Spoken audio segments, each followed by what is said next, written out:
What's up, everyone? Welcome back. This is Strange Planet, and in today's episode, we're going to talk about cryptocurrency and NFTs for the most part. For those that don't know, NFTs stand for non-fungible tokens. And before I say actually any more on this, I'm going to pass the reins over to Rook, who could probably say this in a little bit more depth. Yeah, so NFTs, as you said, stand for non-fungible tokens. And I think it's important to take a step back and look at, what is fungibility? There's fungibility, and then there's something that's non-fungible. So if you have something that is, so say you have a dollar bill, right? You have a dollar bill, and the guy down the street has a dollar bill, and, everyone has dollar bills in their pockets. You don't care which dollar bill you have because they're all the same. You can trade in that dollar bill and get the equivalent amount of currency for that, no matter what dollar bill you have. Oh, but wait, let's say you have, like I have, a $2 bill that was printed by the Kennedy administration, and it says, instead of Federal Reserve note, it says U.S. Treasury, because it was printed by the U.S. Treasury during the Kennedy administration. That $2 bill is very rare and, dare I say, unique among a lot of different $2 bills that are out there.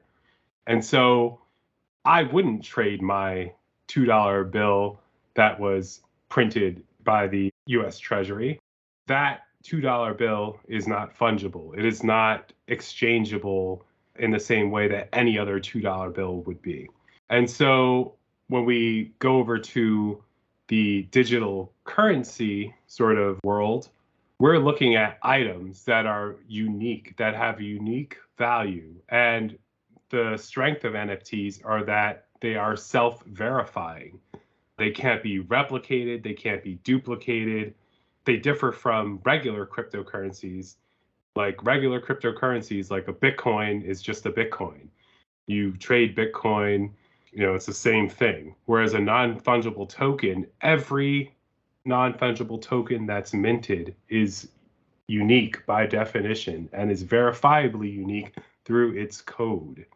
And you can look up publicly on a ledger what that code looks like, and you can verify each individual asset and say that this is the particular asset that was minted at this time and represents this underlying asset. Any questions so far, guys, in terms of understanding that? Nope, not necessarily. I was going to throw a random question out there just for reference, because I know a lot of people are very cloudy on this whole concept and everything, and even I am. Now, me personally, I don't own any of this stuff, and I don't really know if I ever plan to either. What about you, Mark? Do you own any of this? No, I don't. I'm more of a person who believes in tangible items, things that you can hold in your hand. And so this digital currency is something it's not that I'm afraid of. It just doesn't seem like it's worth it. I hear you on that. And that's the reason why I feel like I haven't jumped yet either. But Rook, do you own any of this? I believe you do, right?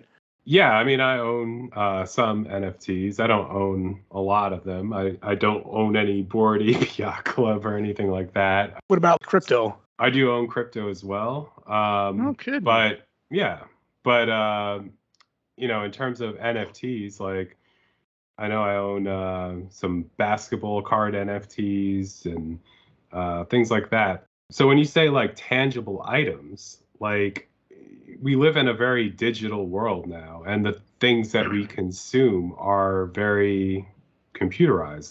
They're not, I mean, you can still, I guess, go out and buy Blu-ray discs of things, but for the most part, people don't. They stream things. That's true. And so, or they download them. Right. And so you would have to think about what property is in terms of owning something and having the rights to something in a digital sense, and what makes things more valuable in this more modern digital world. And so there's definitely some things, Gia, we talked about this off mic, but there are definitely some things that are going to be inherently more valuable in the NFT world. And that is going to be things that are known already, things that are marketed by celebrities. And, a lot of celebrities got in trouble for marketing different crypto and NFTs. But, that's besides the point. The actual NFTs themselves and the things that they represent, cryptocurrency isn't necessarily a digital item. It could be that it represents a physical, tangible item in the sense that you could have your right to, say, an Aaron Judge jersey that was worn and signed by Aaron Judge. You could have the rights to that in an NFT. Right. Now, I'm going to freeze you right there for 1 second. In that case, I can see NFTs technically making a little more sense. And I guess also I can see how it would retain value in cases like that. But I just feel like as a whole, even including this crypto deal, tell me you don't see this as a bit of a Ponzi scheme, though. There are definitely some scams, or even a large number of scams from people trying to make money, because it's a largely unregulated area. And when you have a new emerging sector that's unregulated, of course it invites bad actors and it invites people who are greedy and trying to make money, and so it's an open space. It's a wild west for bad actors. But that doesn't mean pretty much. Well, there are some rules. You still can't afford people. That's why Sam Bankman-Fried is going to fucking prison probably. He was arrested. Like, there are rules, there are laws. It's not completely the Wild West, but there is less regulation. So it may take some more time for the laws to be proactively regulating these entities like that. Whereas like a bank, they have banks kind of have their own ways of getting out of regulation, but that's the point. But, banks have regulators that they must comply with on a daily basis. And, there's just they have whole compliance divisions devoted to this. Whereas, some of these crypto endeavors, some of them, the more centralized, like exchanges, for instance, they need to comply with laws. But some of the decentralized ones aren't really as regulated. And so there's a lot of room for regulation, probably needs to occur, but it's still a very, emerging area, and Congress, a lot of times they don't do shit and they don't really understand, what's going on in this space. And so, Congress fails to act, and then things happen, and then people get angry. But in any case, I think that with NFTs, there can be tangible, to your concern, Mark, underlying items that these NFTs represent and give rights to. For example, Nas came out with a couple of new songs, and he turned those songs into NFTs, but he did so in a pretty clever way. He actually gave part of his royalty rights to that song. Every NFT that is purchased gives you a portion of his royalty rights to that song. So every time that song is played, he gets paid a royalty. Now that's where I want to freeze you for 1 second. This is where I see the Ponzi scheme kind of injecting its way in, though. I can see, one, how that would be obviously very valuable, and let alone it's not going to be cheap to get that either. Probably be something worth keeping. But I also see that if you're already famous, whether an actor or a rapper or a singer or whatever, as long as you have a wild amount of money, I can see them cashing out on this a lot more than anyone else because of who they are, clearly. Well, you know what I mean? No one else can do that. I don't see what the connection to Ponzi scheme is, though. Well, in the sense that, like, it's going to enrich the already rich to make them richer, whereas anyone else tried to do that, it isn't going to sell. You're not going to make any money off of that. You know what I mean? I don't think necessarily it's a Ponzi scheme. A Ponzi scheme is like a pyramid. it's like right. It's where they're on the top. You have it's where you have investors coming in, and those investors kind of pay for the profits of the investors who came before them. And without that new investment money, the whole scheme has, no money coming in. So you constantly need to recruit new people to bring new money in order to support the people at the top of the pyramid. I don't think that's what's happening with NFTs or with celebrities in terms of crypto. What I see is that so if you have, I'll go back to this example with Nas. He has a choice. Like, he has royalty rights to his music. Whenever his music gets played on a TV show or, whatever, in a commercial, he gets paid. Right. Now, he is choosing to share his royalty rights with fans, his residual income from royalty with fans in a very direct manner. If you own one of these NFTs. So how much did it go for? I'm not sure how much it went for. I would have to. I'd love to know. Research that. But, if you purchase one of these NFTs, for in perpetuity, you are going to get paid whenever, those songs are played. How much are we talking, though, was in like the agreement? You know what I mean? Because you said it was only part. Yeah, right. So there was a series of NFTs manufactured, a limited series. So basically, it's a way to invest in that song, but not in like it's like a more of a micro investment in terms of, like, this wouldn't have been possible without NFTs. So I think, like, by cutting off this technology and closing your mind to it, there's a whole lot of innovation that could go on that, instead of investing directly in a company, you can invest directly in something as small as a song and to make money off of the success of that song. And that allows for, a lot of smaller investors to come in, and also allows you to sort of micro target your investment toward something that, you can track, that's not as big as, a company, which may be subject to all different types of things. But no, you're just focused on, I like this song. I think it's going to be successful. I'm going to invest in it and get residual income for the rest of my life.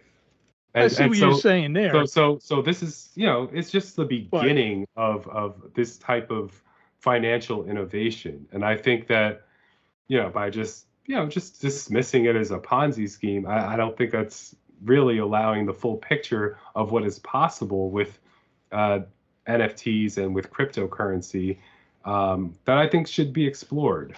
I could see why you would say that, but I feel like as it stands now, the only reason why something like that is even possible is because he is who he is. See, a lot of people, I think, are jumping over to this cryptocurrency thing and like the whole NFT thing because they think it's a get rich quick scheme. And to be honest, it's not. It's really not in any way that. I mean, that's what your typical American fashion would just get rich quick. You know what I mean? But like, if you're investing, I guess, like in that song per se, there's at least something there to show for it. You know what I mean? But if you're going to try to do something yourself to put out there, most likely no one's going to buy it. Let's be real. But no one's going to buy your album or artwork or anything if you don't have a following, if you don't, if people don't know who you are, that's going to be the case anyway. An NFT is not going to suddenly make you valuable. Right. That's what I'm saying, though, too. So I don't know why you hold that expectation for NFTs, but not for, the regular underlying assets. Well, no, the reason why I bring it up is because I feel like anyone that's already rich or anyone that's already famous already has the upper hand on this over everybody else that isn't. Because no matter, they can make anything they want an NFT at a set price. And their fans, yes, like you said, will probably buy it. You know what I mean? Or some of them people will. that are good artists, should probably get rewarded for their art if it's liked by people. Right. And I could see we already reward, couldn't you just recording sell it online artists. for the artists? You could. Couldn't you just, open up a website and just do it with traditional American dollars, and wouldn't that be easier? Would it be easier? Sure. But you're also missing out on potential direct investment from your fans or from, other investors that would otherwise not be available to you directly. Okay. So like if I you're an artist, like let's say you're not Nas, let's say you're that's what I mean. Let's say you're an up and coming artist, you have somewhat of a following, but not, legendary like Nas. You could market your music to your following and say, hey, I want to produce this album, but I don't necessarily have the funding for it. I don't know what to do. I can, I guess, take some time and pay for a studio over time. Or, you know what? I want to make this album now. If you invest in these NFTs of this song or this album, then you will get residual royalties from owning a portion of this song. And every time this song is played, you will have the right to get paid a portion of the money. And that will in turn help me to produce this album. But that NFT version is only if the artist actually includes it in the NFT. Are you saying, what are you asking? Like basically, like when I'll use the example you were using with Nas again. Like he put part of his rights in the NFT, and then that's what he really used to sell it. But if he didn't do that, then it's an entirely different story. Well, it's an entirely different right that you're selling. That's what I mean. So Correct. In other words, not every artist is going to do that. So that might not be the case. Not every artist is going to do that, but not all NFTs are created equal. There are different things that you could sell in an NFT. It's not just Bored Ape Yacht Club pictures. Right, even though it is that too. Right, that is one NFT out of countless NFTs. Like I was saying before, I can see how if you're already established, how it could definitely generate not only revenue, but even possibly more of a following. But if you're not famous, I could see how you're... Right, and I could see how if you're not established, it's a lot harder for you to make money on things, regardless of whether you're involved in NFTs or not. But how is that any different? Because I don't see, like, say you have, like, recording artist Nas doesn't need any money to go to the studio. He has his own studio. Yeah, that's true, too. He doesn't have Whereas an up-and-coming artist might need, initial funding to book studio time. All right, so I guess in that case, and but so you gotta hope they're gonna pay. Otherwise, you're wasting your time. What do you mean they're gonna hope they're gonna pay? If you're gonna, you gotta hope they're gonna buy the NFT to help fund your studio time in that case. Sure. So but if only 5 people are buying it, you're not gonna get your studio time. You see what I'm saying? So like, but if you were Nas or you were the Wu-Tang Clan or you're already established, that's a different story entirely. That's what I meant by the pyramid scheme. But they're already on the top. But that's not a function of it being an NFT. That's a function of this being a capitalist society where rich people have an advantage. NFTs don't really necessarily change that. No, it enhances it for them, though. No, but they can create opportunities for smaller investors to get involved, in the sense that you don't have to go to the stock market and hire a broker and to deal with all the fees make transactions. And all that other shit. Right. Yeah. You can invest, you can make small dollar donations in things that you really care about, that is not necessarily a Wall Street company, traded on Wall Street. You can invest in things that matter to you, that you know about. And like, so let's say you are a fan of this up and coming artist, you think they're hot shit, they're going to be selling in the future. And, not only do you like this artist, but you think that, you believe in them. And so you can invest money in an NFT for their song or their album, and you can participate in the profits from that. That is a really innovative business model that both artists and consumers of art can explore, and right.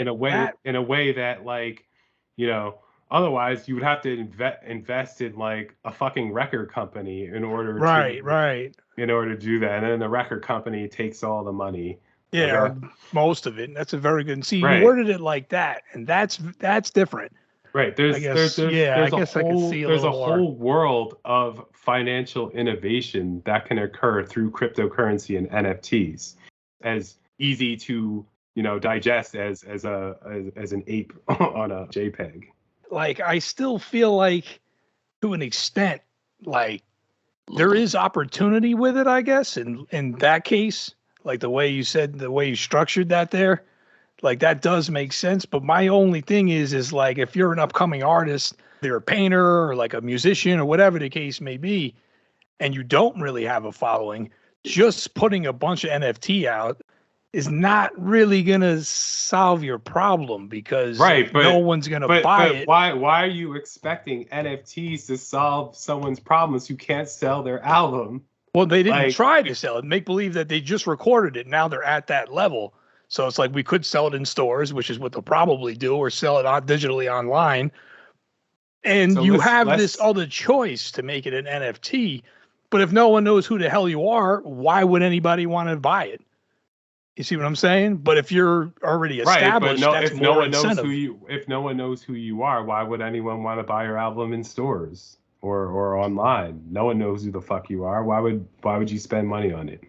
Like, Yes. It's just another method. I think you're holding artists who do NFTs to a different standard than. Well, not a different standard. It's just they have more opportunities, so they can jump on, quick little schemes like this, whether this lasts or whether it don't.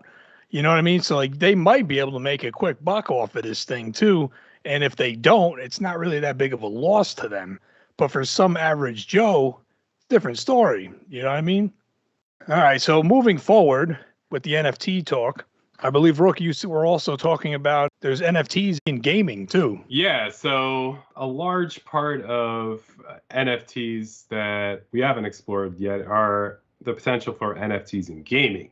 Now, gaming has come under a lot of scrutiny lately for practices such as loot boxes and season passes and generally just raising prices. Games cost like $70 today just for like, a base game. And or if new you want the release. deluxe edition or whatever, you're going to pay like $80, $90, $100. Sometimes even Okay. more.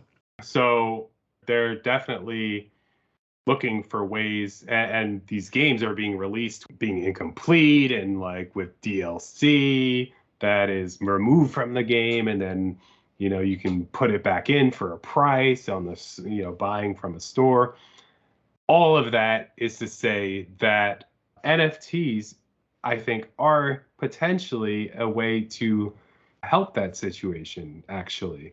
I know a lot of content creators and people like that, they poo-poo NFTs as if they're purely a mechanism for a game company to squeeze more dollars out of gamers.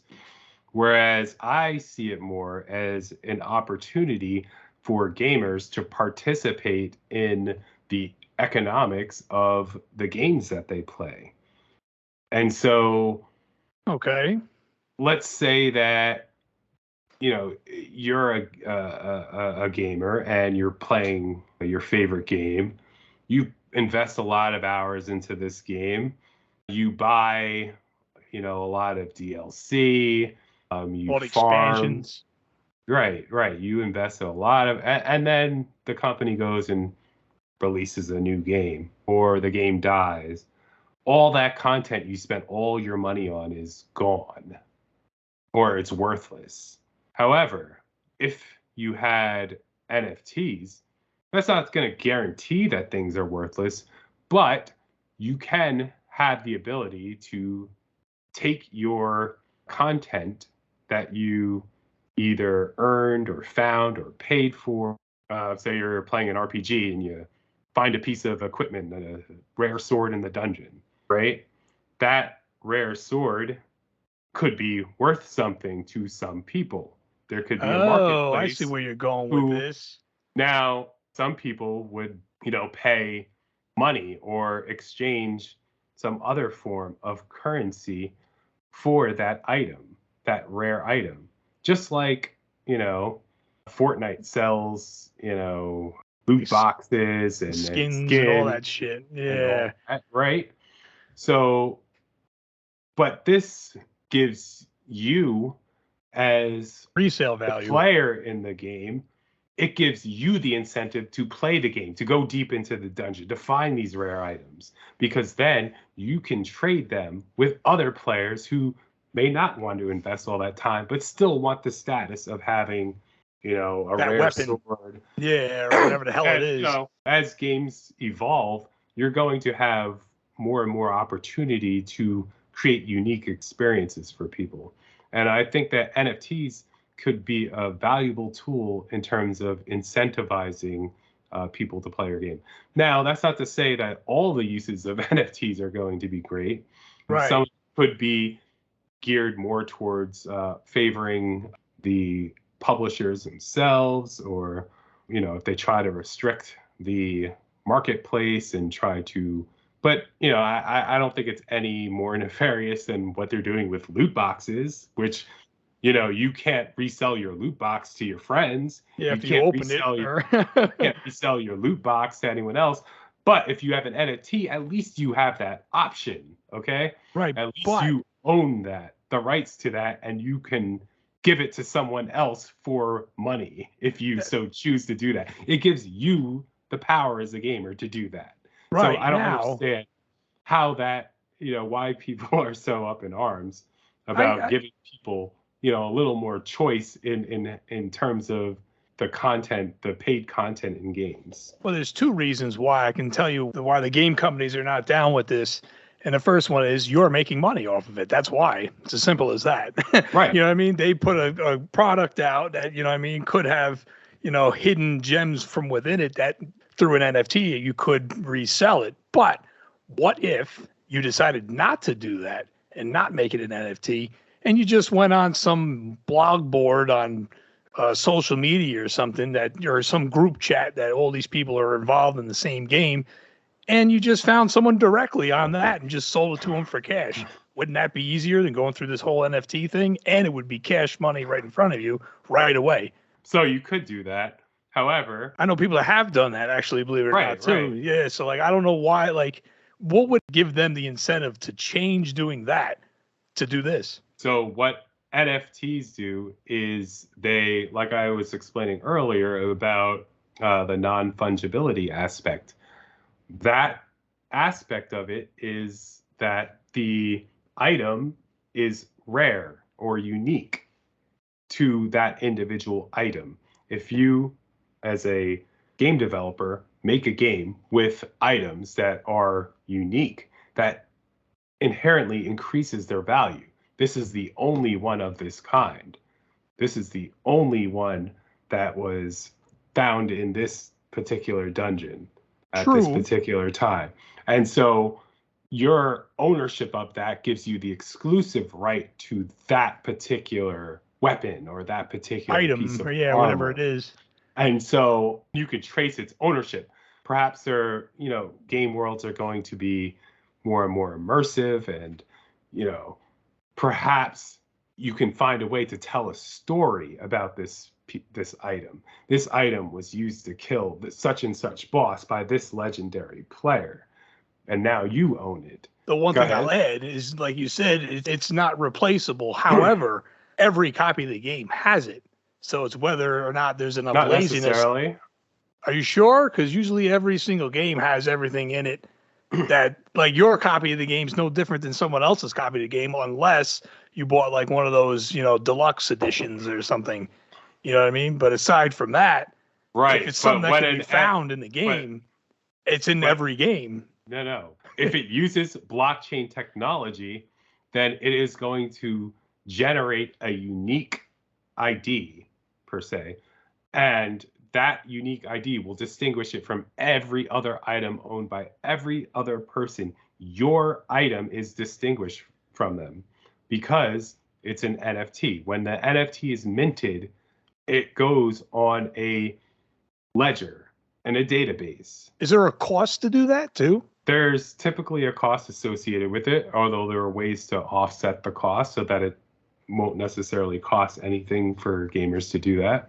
Do you know what like the cost of creating an NFT would be, or what's involved in that? In case people are wondering. It depends on what network you're minting it on. I don't think there's really any set cost, but like for instance, you can mint an NFT on OpenSea and it won't cost you anything. But it can be sold. Right, and you can sell it. Interesting. All right. But when you sell it, you just owe OpenSea a small percentage of your sale. I was going to say, yeah, you don't get all of it, right? Right, because they're providing you a service in terms of helping you mint your NFT and to sell it in a marketplace.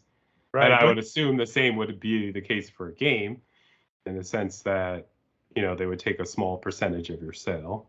Right, exactly. But the thing with the game that I still don't really get is, like I said, unless it was some exclusive content that you paid for, otherwise, I get that once it's an NFT, then it's, you know, non-fungible, so it can't be replaced. It's the only one of its kind. But technically, that item other people can have if it's a game we're talking here. No. How do you figure? Because if it's the same game that you and I both have, the same stuff is in the same game that you and I both have. Not necessarily. Huh? How do you figure? Well, this probably gets too technical, but number one, you can have procedurally generated content, which generates a new item with new artwork or new, you know, just like it doesn't have to be the same item. It could be any. No, it could be any item. I get it could be generated. It could be generated at runtime on the fly. But couldn't two people sell the same thing, the same weapon, or the same armor, or the same whatever? No, because if you mint an NFT, then it belongs to a particular account. There's an entry that goes in a ledger in the database, and the entry that's what blockchain technology is. It's an entry. Kind of like a copyright. That's all it is.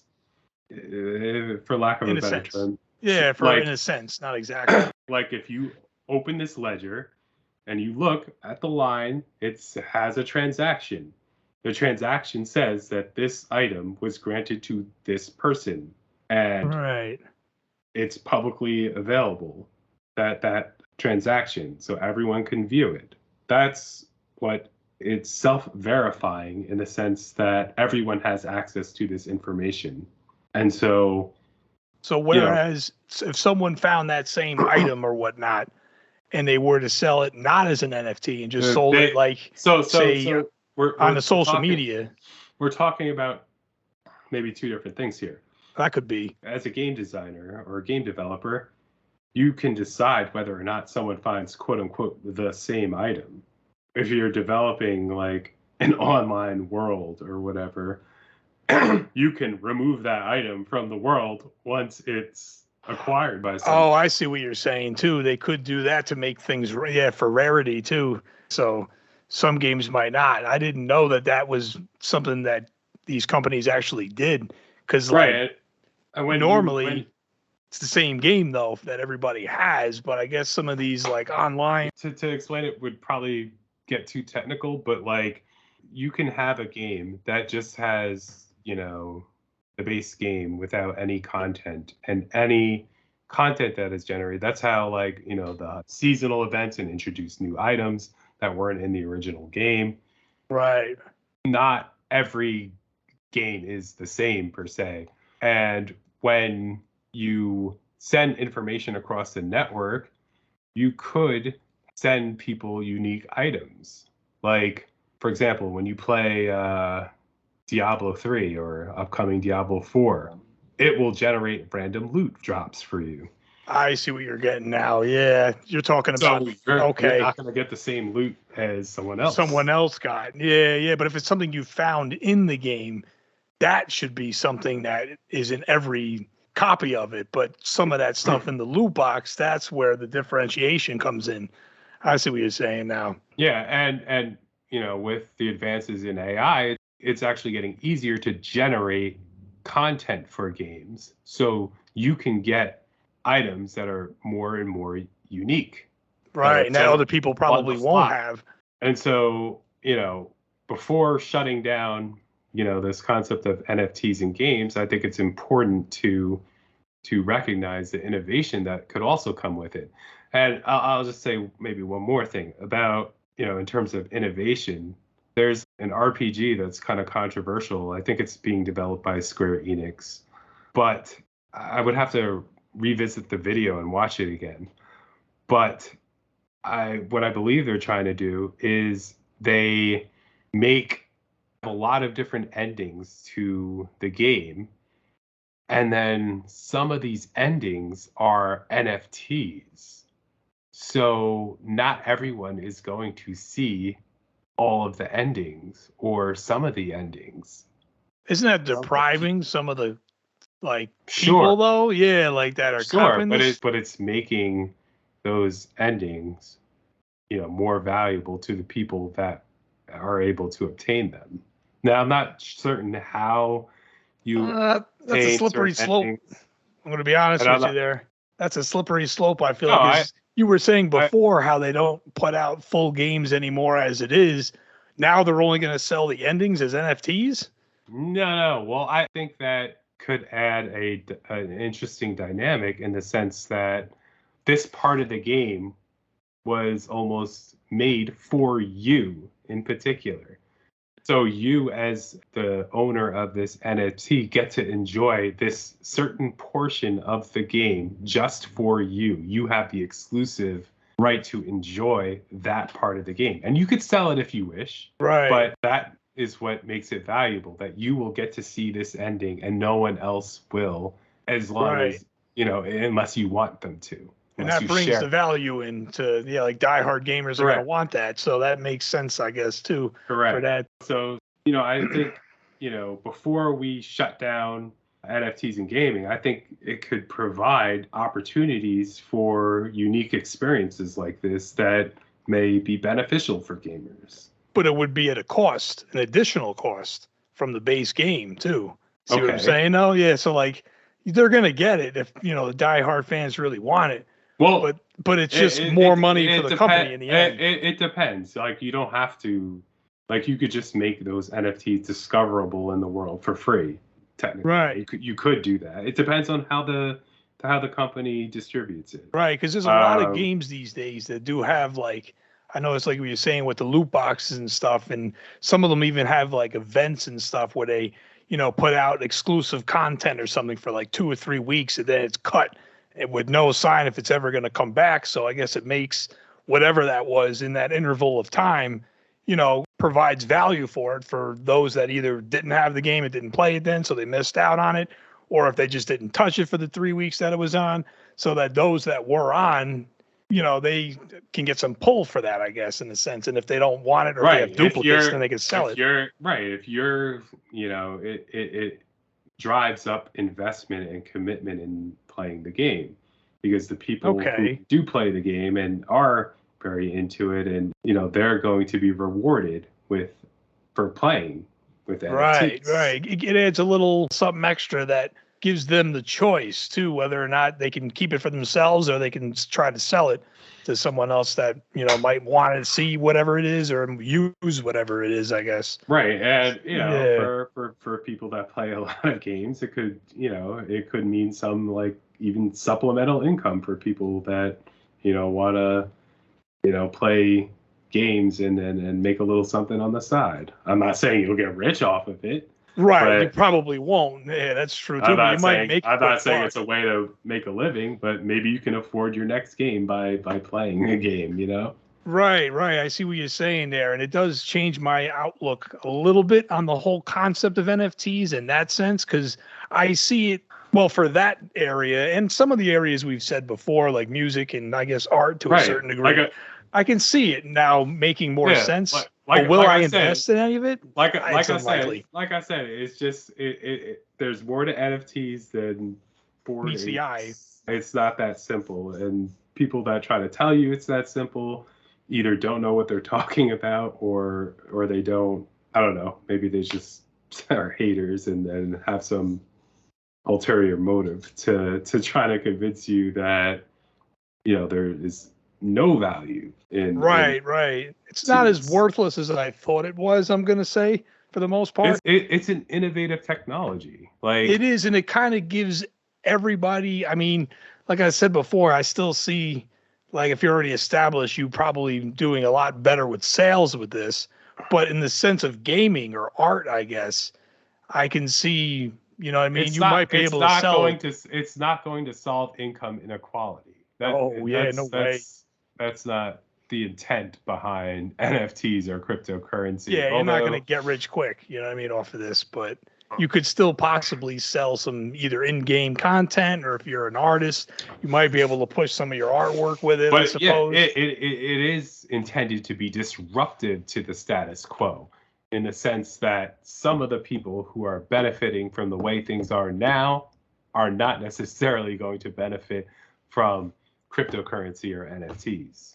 It's going to shake things up, offer something of value. And as long as we have a celebrity culture where, people who are famous or whatever get rewarded for being known, like, that's not going to change that. But it can create new ways for other people to make money and to, when you buy a game and you buy DLC and you buy loot boxes and you buy season passes, you're putting all this money, you're paying the company.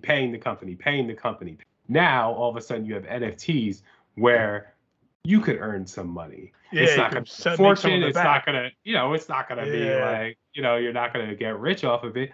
But you know what? You could make some money if you're really invested in this game in terms of playing it. It gives you a little something back potentially. And that type of innovation should be explored and encouraged rather than just like dismissed. Yeah, turned away from, I guess. I do see some things that I maybe didn't see as clearly before, believe it or not, with this whole concept. You said it was like a disruptor in a sense, but do you see it disrupting things to the point where it could screw things up, like the economy or something?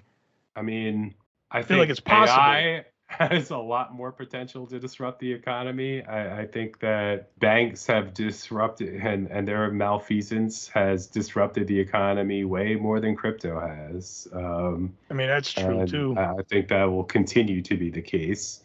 Banks, selling subprime mortgages, and I think that, and the whole student loan crisis, and I think those things are sort of the fundamentals that are going to mess up our economy more than crypto in and of itself could. So, yeah, there are going to be, like I said before, bad actors trying to run schemes or to take advantage of people or, hype things and then take the money. Sure, that's going to happen in an unregulated or sparsely regulated environment. I was going to just say it's a little irrelevant, but the only other thing I was going to add, this is probably more based on the crypto, which we'll probably touch more base in the next episode. But I'm not sure if this NFT thing is included in this, but this whole concept of these things, probably more on the cryptocurrency in this essence, but it's not very environmentally positive. Because from something I just read, they said where they mine this Bitcoin or whatnot, apparently they said that it consumes more energy than the entire country of Argentina. So if this is only going to get bigger, that's only going to get bigger with it. So I could see that being a major issue later on. Well, it's not such a major issue when you realize that there are only a finite number of Bitcoins that are going to be produced. And once I think it's like 21 million. And once it hits that 21 million, then there are there's no reason to go mine Bitcoin because you're not going to get anything. Now, they'll still have to decrypt blocks, but there won't be this race because there won't be rewarded with new Bitcoin being introduced into the market. So in other words, you're saying it's supposed to stop. The Bitcoin itself has a limited quantity. That's what makes it, that's part of what makes it so valuable. So in other words, you're saying only like 8 years. Million. Right, 21 million. So in other words, you're saying 5 years from now, if they have already reached that point, right, that won't be a statistic anymore. Right, I think it's at I forget what it's at right now, but it's pretty close to 21 million. All right, if that's a temporary thing, then I guess it is what it is. It's not like it's going to change anything anyway.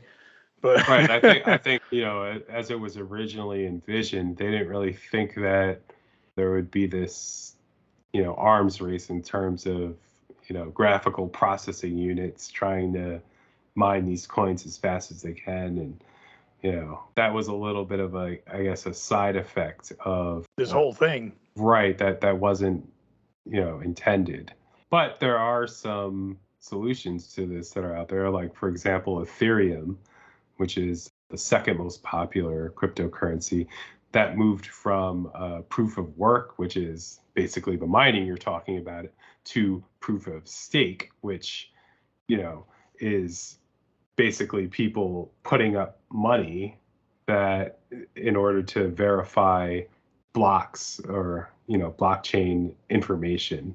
And so it's basically a different way of verifying that transactions are legitimate other than, the processor intensive guessing of numbers. That's all that mining is.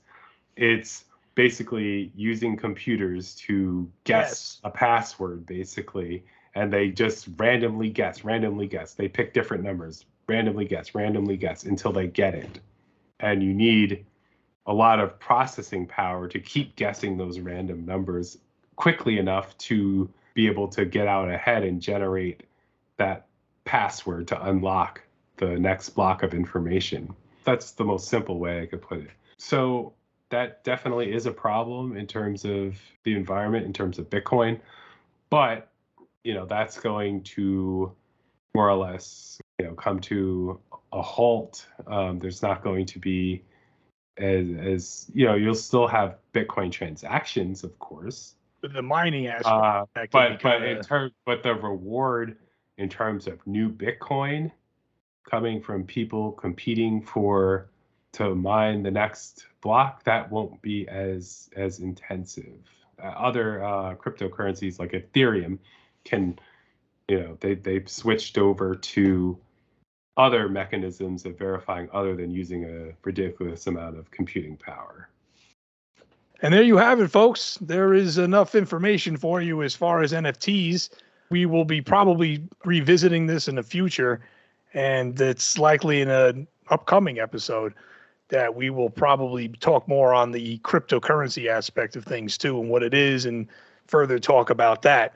But that's all we got for today. If you have any comments, leave that at the bottom where the comment section is. Strange Planet will have new episodes on YouTube every Friday. Thanks for listening, and we will see you next week.